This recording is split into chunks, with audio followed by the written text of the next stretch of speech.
pose with the bands. Pose with the pose with the pose with the bands. Pose with the pose with the pose with the bands. Pose with the bands. Pose with the bands. Jakarta pernah masuk daftar kota dengan kualitas udara terburuk di dunia. Setiap hari ribuan kendaraan menghasilkan asap dan emisi yang berdampak langsung pada kesehatan masyarakat. Di tengah kondisi tersebut, pemerintah mulai mendorong kebijakan elektrifikasi transportasi massal seperti penggunaan bus listrik, MRT, LRT, dan kendaraan berbasis baterai lainnya. Kebijakan ini dianggap sebagai langkah menuju transportasi yang lebih ramah lingkungan dan rendah emisi. Nah, pertanyaannya, apakah elektrifikasi transportasi benar-benar mampu mengurangi polusi? Atau hanya memindahkan sumber pencemaran dari jalan raya ke pembangkit listrik? Pada video ini, kelompok kita akan menjelaskan implementasi, tantangan, serta dampak dari kebijakan elektrifikasi transportasi massal di Indonesia. Upaya elektrifikasi transportasi di Indonesia mulai diperkuat sejak diterbitkannya Peraturan Presiden Nomor 55 Tahun 2019 tentang percepatan program kendaraan bermotor listrik berbasis baterai. Peraturan ini bertujuan untuk mengurangi emisi gas rumah kaca, meningkatkan efisiensi nasional, dan juga mengurangi ketergantungan kita terhadap penggunaan bahan bakar minyak. Tentunya pemerintah tidak bekerja sendirian. Pemerintah bekerja sama dengan berbagai pihak seperti Kementerian Perhubungan, Kementerian Energi dan Sumber Daya Mineral, PLN, perusahaan otomotif, dan juga pemerintah daerah. Salah satu implementasi yang dapat kita lihat pada saat ini adalah pengoperasian bus listrik Transjakarta serta pengembangan LRT, MRT, dan juga KRL di kota-kota besar seperti Jabodetabek.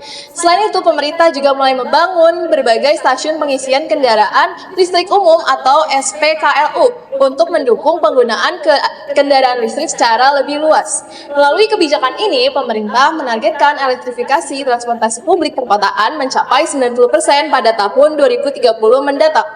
Hal tersebut menunjukkan bahwa transisi menuju transportasi rendah emisi menjadi salah satu agenda penting dalam pembangunan nasional.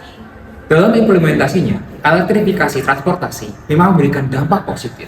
Kendaraan listrik tidak menghasilkan emisi gas buang secara langsung, sehingga dapat membantu menurunkan polusi udara di jalan raya. Namun, pelaksanaannya masih menghadapi berbagai tantangan. Contoh konkretnya, yang pertama, sumber listrik di Indonesia masih didominasi oleh pembangkit listrik tenaga batu bara. Artinya, penggunaan emisi karbon belum benar-benar hilang, melainkan hanya sekadar berpindah ke sektor pembangkit listrik. Yang kedua, biaya pengadaan kendaraan listrik cukup tinggi. Kita lihat, harga bus listrik lebih mahal dibandingkan dengan bus yang berbahan bakar diesel. Hal ini menyebabkan proses transisi membutuhkan investasi besar dari pemerintah maupun operator transportasi. Yang ketiga, infrastruktur pendukung masih terbatas dengan dinilai jumlah SPKLU masih belum merata di berbagai daerah, sehingga penggunaan kendaraan listrik belum sepenuhnya praktis. Selain itu, terdapat juga persoalan limbah baterai. Kendaraan listrik menggunakan baterai litium dan nikel yang dapat menimbulkan pencemaran lingkungan apabila tidak dikelola dengan baik. Dalam praktiknya, masih terdapat kesenjangan antara tujuan dan realita di lapangan. Secara teori elektrifikasi, transportasi bertujuan menciptakan sistem transportasi yang bersih dan berkelanjutan.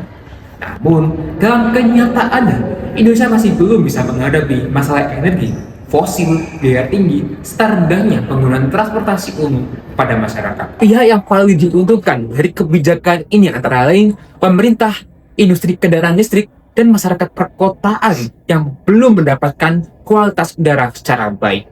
Sementara itu, pihak yang berpotensi dirugikan adalah sektor industri berbasis bahan bakar fosil, serta masyarakat berpenghasilan rendah apabila tarif transportasi listrik menjadi lebih mahal akibat biaya operasional yang tinggi.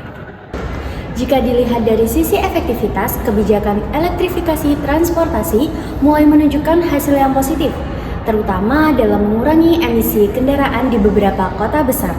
Penggunaan bus listrik dan transportasi publik modern juga dinilai lebih efisien karena menghasilkan suara yang lebih rendah dan biaya perawatan kendaraan yang lebih kecil dalam jangka panjang. Dari sisi sosial, kebijakan ini dapat meningkatkan kualitas hidup masyarakat karena negara menjadi bersih dan resiko penyakit akibat polusi dapat berkurang.